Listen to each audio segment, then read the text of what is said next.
not more than 30 minutes. Thank you, Mr. Speaker, sir. I will be doing 5 minutes. My learned senior, Mr. Ngoya, will do the remaining bit. Before I cede ground to my learned friend, I thought, honorable senators, that I should remind you of remarks made by the team representing the County Assembly in November 2023 when we were here for the last impeachment. Council representing the County Assembly predicted, or rather prophesied, that we will be back here.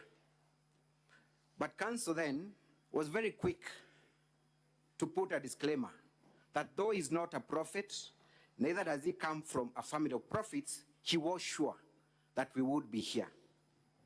And for sure, we are here today. So the question is, if Council was not a prophet, does not come from a family of prophets, how could he predict with precision that indeed we would be here? And the prediction comes to pass. Honorable senators, I came across a quotation by Abraham Lincoln and Peter Drucker, who said, the surest way to predict the future is to create it. So they went and created this moment. That's why they were able to predict that we would be here. They created another impeachment while they were still standing prosecuting their previous impeachment motion. Honorable senators, how did they do this? They went back, and we will have evidence to show that one day after the Senate discharged the Senate of all the charges, they were gathered in Nairobi, retreats were held to create a new impeachment motion based on lies. So the people before you today, the County Assembly of Meru, are liars, pathological liars, honorable senators. They went and created lies, not just the ordinary lie, honorable senators, but pathological lies. And a pathological lie, honorable senators, is a lie that is not only untrue, but a lie that is created and believed by the very person who has created that lie. So what they did is to create a lie.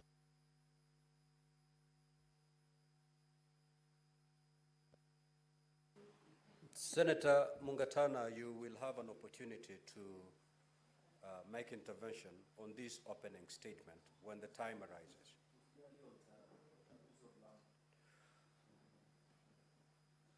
What is your issue on the use of language? Are you saying there's a language that is unparliamentary? Yes. Mr. Speaker, basically I'm not making any intervention except, Mr. Speaker, we're in Senate and we must obey the rules. Lies cannot be a language that is allowed here, Mr. Speaker. Senator Mungatana, if it is their case that the County Assembly is lying, then they can say so. If it is their case, they're not, Senator Mungatana, this case is before two parties, the governor and the County Assembly. Here, the governor is saying you are being fed to untruths. You may want to romanticize that word, but say as it is. It is what it is. So if in their own case, whatever has been presented to the Senate is not true, then they're really warranted to call it, as they're calling it now, a lie. Proceed, Council. Thank you, Mr. Speaker, sir, and I hope my time was frozen when the intervention came. Indeed, Mr. Speaker, sir, our case is that simple, that what you're being fed with are lies. Lies that were created while we were still in the floor of this House defending the previous motion. So my choice of the word lie was very deliberate, Mr. Speaker, sir.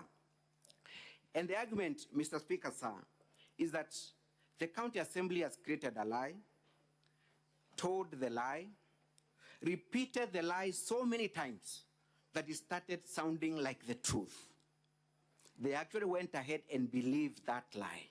And they want everyone else in this room and the entire country to believe in this lie.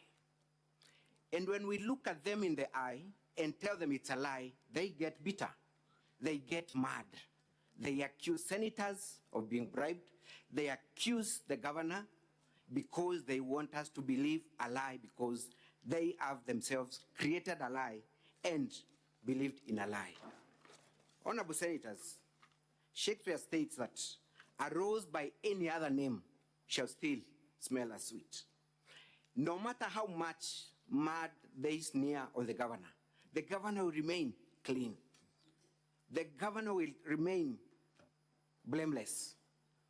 All they are hoping is that they will bring the governor so many times here that they will keep on repeating one thing, and we all believe that indeed there might be some truth in it. It does not make it the truth just because they keep on repeating that same lie.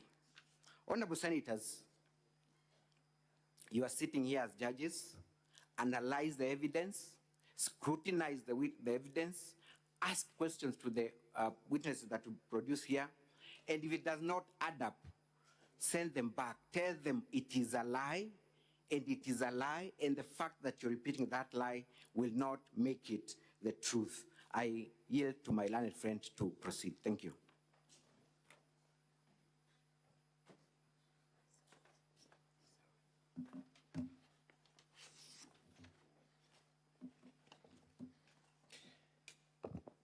Thank you, Mr. Speaker, sir, and thank you, distinguished senators.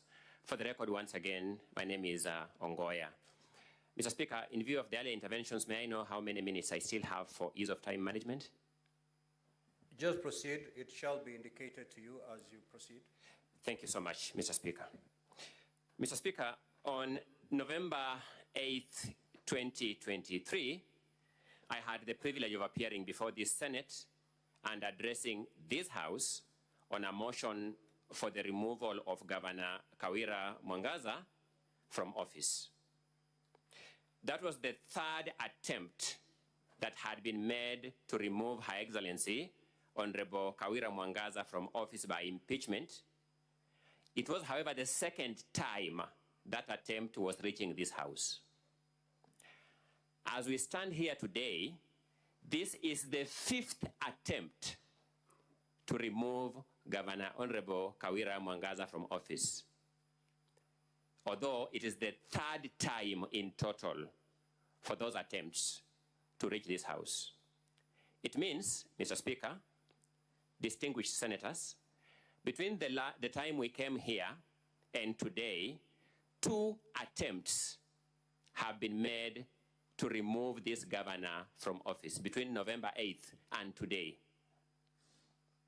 That determination on the part of the County Assembly either smacks of extreme commitment to salvage Meru County from some funny evil, or smacks of extreme malice.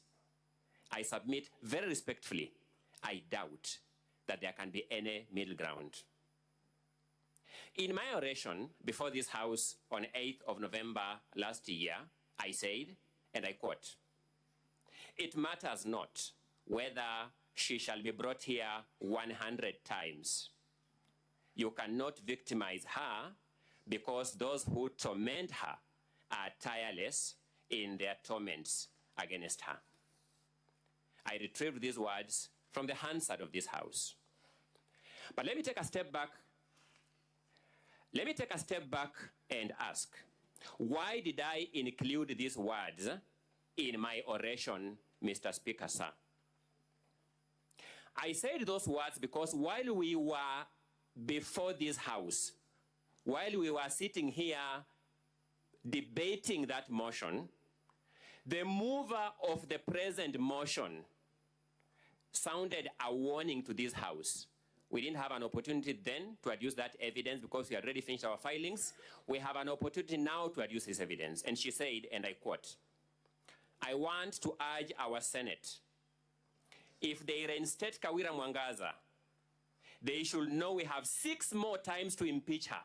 When we are here debating the last motion, they didn't need any new grounds. They were sounding a warning to this House.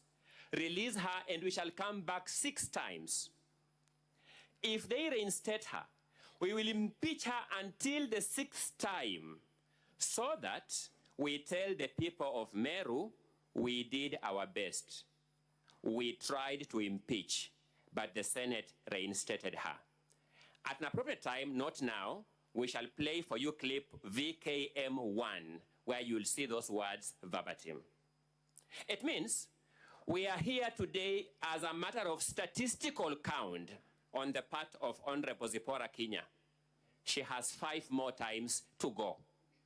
The question is, Honorable Senators, what can you do as a House tasked to protect devolution to stop this plainly, and with respect, Honorable Senators, plainly nefarious use of the impeachment power? Let me pose the critical question on the mind of everybody, including mine. What is ailing Meru County?